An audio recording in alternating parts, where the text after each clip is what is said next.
आइए आपको महत्वपूर्ण तथ्यों से अवगत कराएं। महाराष्ट्र में चार्टर विमान हादसा हुआ, 5 लोगों की मौत हो गई। उसमें डिप्टी सीएम अजीत पवार भी अपनी जिंदगी छोड़ गए। मामला बड़ा विचित्र हुआ है। कल 11 बजे अजीत पवार को अंतिम विदाई दे दी जाएगी, वे अंतरिक्ष में समाहित हो जाएंगे। अब मामला यहाँ पर बड़ा विचित्र हो रहा है। चार्टर प्लेन का बॉक्स मिल चुका, अब उसकी जांच होना है। अब ब्लैक बॉक्स में क्या क्या रिजल्ट आते हैं, क्या क्या होगा, सब ये मामला सरेआम उजागर हो जाएगा। क्या वास्तव में सच सामने आएगा या उस पर वापस धुन छा जाएगी, ये भी जनता बोल रही।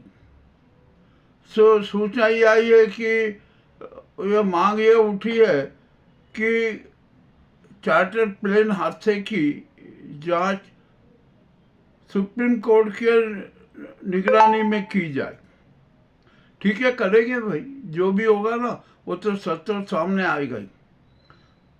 अब मामला यहाँ पर बड़ा विचित्र है कि इस कांड में लोटस का भी मामला उजागर हुआ। अजीत पवार क्या क्या खुलासे करने वाले थे, उनको छिपाने के लिए भी यह हादसा हुआ या करवाया गया।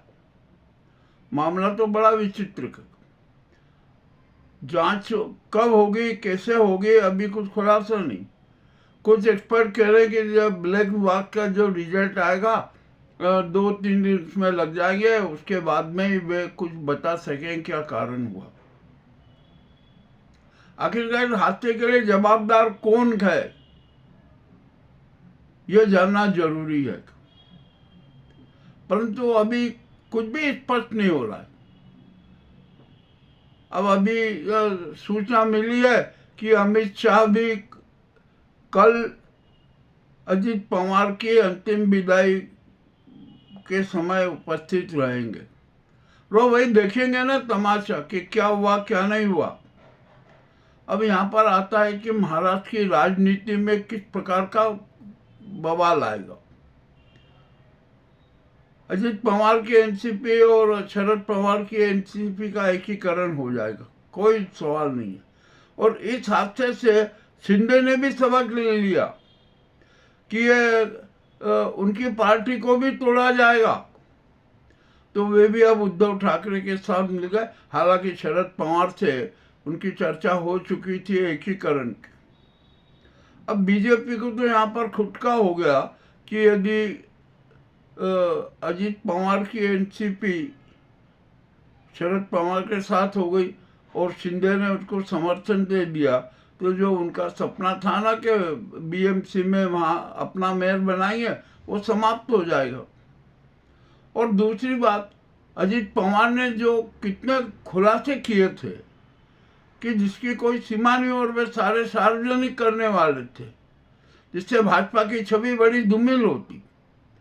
मैंने अपने एपिसोड में बताया था ना कि अजीत पवार ने स्पष्ट कहा था कि महाराष्ट्र के सिंचाई घोटाले में एनडीए नेताओं का हाथ है और वे उसको सार्वजनिक करेंगे।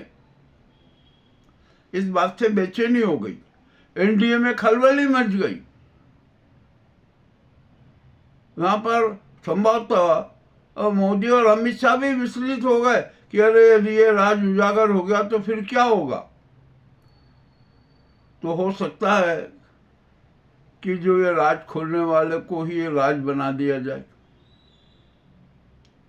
अजीत पवार एक राज बन गए, रहस्य बन गए, उनको अपनी जान की कीमत चुकानी पड़ी। अब शिंदे गुट के कुछ 1-2 लोगों ने कहा कि अजीत पवार को सच उजागर करने के कारण अपनी जान गंवाना पड़ी। अब मामला बड़ा गोलमाल हो गया, विचित्र हो गया कि आखिरकार क्या अजीत पवार की मौत हादसे में हुई या उनकी मौत के लिए हादसा करवाया गया। अब ये मेन मुद्दा आ गया है। अब देखते क्या होता है क्या नहीं होता है। ये तो भारत है, यहाँ पर सच को झूठ बना दिया जाता है, झूठ को सच बता दिया जाता है। अब क्या किया जा सकता है। हाँ, किंतु ये बात तो स्पष्ट है कि अब भारत में मौत की राजनीति भी शुरू हो गई है। और अभी से नहीं, पहले से भी चले आ रही। पंडित दीनदयाल उपाध्याय की हत्या भी हुई, वो भी आज तक उसका भी कोई खुलासा नहीं हुआ। बलराज मधोक ने तो स्पष्ट आरोप लगा दिए, उस पर किसी प्रकार की कार्रवाई नहीं हुई। और रूपानी कांड में हुआ, रूपानी ने भी कहा था कि 27,000 करोड़ का घोटाला उजागर करने वाले थे, वो भी अलविदा हो गए। और जो हमारे ये अजीत पवार जी हैं, ये महाराष्ट्र का सिंचाई घोटाला और अन्य सारे घोटाले उजागर करने वाले थे, और भी उनको भी विदा कर दिया गया। अरे जब सारे राज खोलने वाले ही विदा हो जाएंगे तो राज खोलेगा कौन? यानी जितने भी भ्रष्टाचारी है ना, जिन्होंने भ्रष्टाचार किया है, धनखोरी की है, वे आज़ाद हो जाएंगे और उनकी जान बच जाएगी। तो मामला बड़ा विचित्र है। तो महाराष्ट्र में जो चार्टर प्लेन हादसा हुआ है ना, उसकी बड़ी सूक्ष्मता से जांच की जाना चाहिए। अब जांच करेगा कौन, ये बड़ा सवाल आता है। अब ये सुप्रीम कोर्ट के नेतृत्व में ही जांच होगी।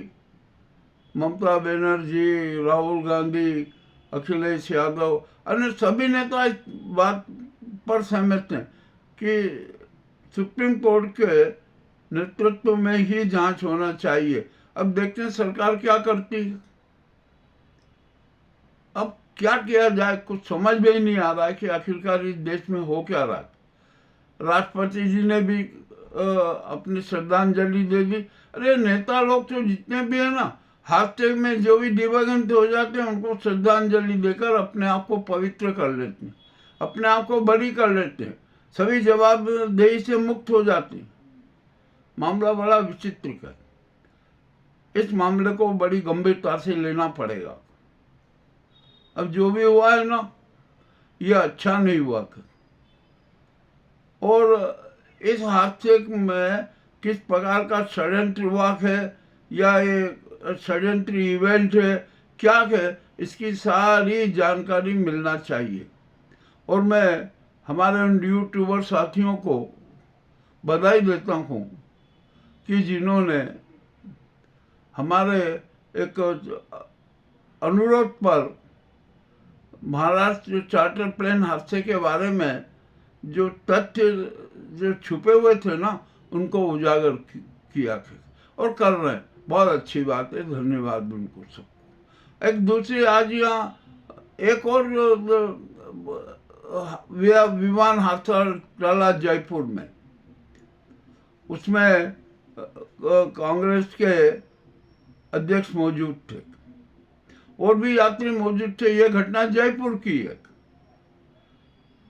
जयपुर से यह विमान था, हादसे का शिकार हो रहा था, किंतु सौभाग्यवश वो हादसा नहीं हो पाया।